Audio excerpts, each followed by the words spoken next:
Há 20 anos, o Brasil era visto como a próxima grande potência, sendo nomeado uma das principais economias emergentes do mundo. Sua economia crescia mais de 5% ao ano, e com uma população maciça e em rápido crescimento, além de um enorme suprimento de recursos naturais, parecia estar firmemente no caminho para se tornar um dos principais jogadores na economia global.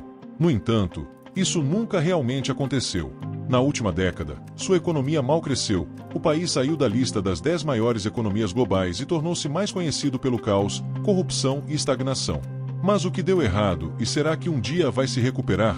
Este é o motivo pelo qual o Brasil falhou em se tornar uma superpotência econômica.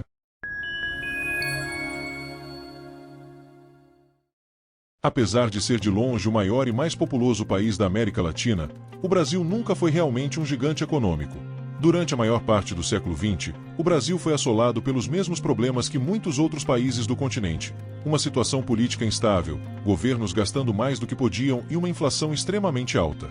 A economia do Brasil estava na verdade atrás da do México até 2005, apesar de ter uma população 2 vezes maior. Em vez de uma potência econômica emergente, o Brasil se assemelhava à notoriamente falida Argentina, sempre à beira da hiperinflação e do colapso financeiro.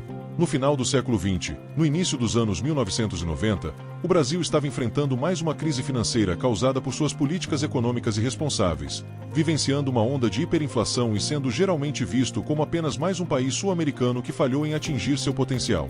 Mas então algo mudou. Depois de esgotar todas as outras opções, o Brasil finalmente decidiu que era hora de amadurecer. Em meados dos anos 90, comprometeu-se com uma série de reformas e políticas econômicas racionais. Os gastos do governo foram drasticamente restritos, a inflação foi controlada, as indústrias estatais foram privatizadas e o país se abriu para investimentos estrangeiros.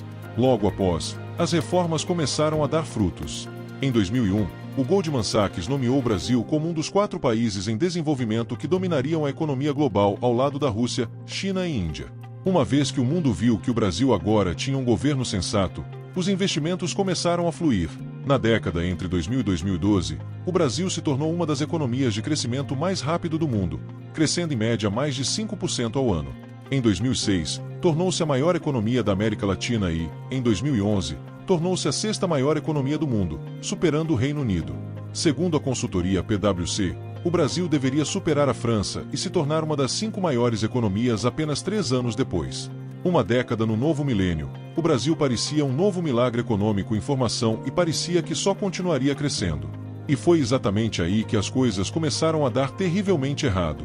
Apenas 5 anos depois, em 2016, o Brasil estava hospedando os Jogos Olímpicos.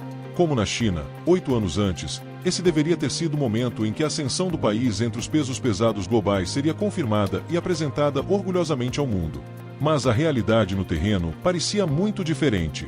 Poucas semanas antes das Olimpíadas, o Rio de Janeiro teve que declarar estado de calamidade financeira, já que a cidade basicamente ficou sem dinheiro e não conseguia pagar policiais ou bombeiros responsáveis pelo evento. Em vez de celebrar, milhares de pessoas protestavam contra o Brasil sediar os Jogos, alegando que o país simplesmente não podia pagar por isso. E, bem, eles estavam certos. Naquela época, em vez de superar as economias ocidentais, o Brasil estava passando pela pior recessão em décadas, com desemprego recorde e aumento da pobreza. Mas o que aconteceu? O crescimento na década anterior foi impulsionado principalmente por 2 coisas: exportação de commodities como açúcar, minério de ferro e soja, por um lado, e a entrada de capital estrangeiro atraído pelos governos fiscalmente responsáveis que o país tinha. Mas, enquanto os preços das commodities continuaram crescendo por mais de 10 anos consecutivos, em 2011 eles atingiram um pico e, logo após, seus preços começaram a cair. Quase imediatamente, ficou claro que a economia que deveria ter tanto potencial era realmente baseada em nada além de exportar commodities básicas e se beneficiar do aumento de seus preços. Quando a demanda caiu, ficou dolorosamente claro que o país não tinha muito mais a oferecer e que seu crescimento só era possível enquanto os preços globais das commodities estavam subindo. Enquanto a principal fonte de receita secava rapidamente, a situação piorou muito com a liderança política do Brasil. Em vez de cortar os gastos quando os tempos estavam difíceis, a presidente Dilma Rousseff fez exatamente o oposto e começou a gastar mais do que nunca. Ela expandiu o já relativamente generoso estado de bem-estar social, aumentando pensões, cortando impostos, introduzindo novos programas sociais e gastando quantias de dinheiro que o país simplesmente não podia pagar em um momento em que sua economia estava desacelerando rapidamente. Como consequência, a dívida pública e a inflação começaram a crescer rapidamente e, logo depois, a classificação de crédito do Brasil foi rebaixada, significando que, aos olhos das agências de classificação de crédito, o Brasil não era mais um país economicamente responsável e um lugar seguro para investir seu dinheiro. Assim, o fluxo de investimentos estrangeiros, outro pilar que impulsionava o crescimento econômico do Brasil, também secou. Como resultado, a economia do país sofreu um grande golpe, levando ao aumento do desemprego, cortes em programas sociais que o país não podia mais sustentar e um crescente número de pessoas vivendo na pobreza. Para completar, a reputação arduamente conquistada do Brasil como um país promissor e em rápido desenvolvimento também sofreu um grande golpe, à medida que o país se tornou famoso por escândalos de corrupção e uma situação política cada vez mais instável. Em 2014, o Brasil foi abalado pelo maior escândalo de corrupção de sua história, que ficou conhecido como Operação Lava Jato. O que começou como uma pequena investigação de lavagem de dinheiro acabou revelando um esquema de corrupção gigantesco, no qual congressistas, senadores, ministros e presidentes brasileiros desviavam enormes quantias de dinheiro de empresas estatais. A insatisfação esmagadora do povo com a forma como o Estado era administrado levou à vitória de Jair Bolsonaro, também conhecido como Trump brasileiro, nas eleições presidenciais de 2018, e anos de situação política cada vez mais caótica, afastando ainda mais os investidores estrangeiros do país.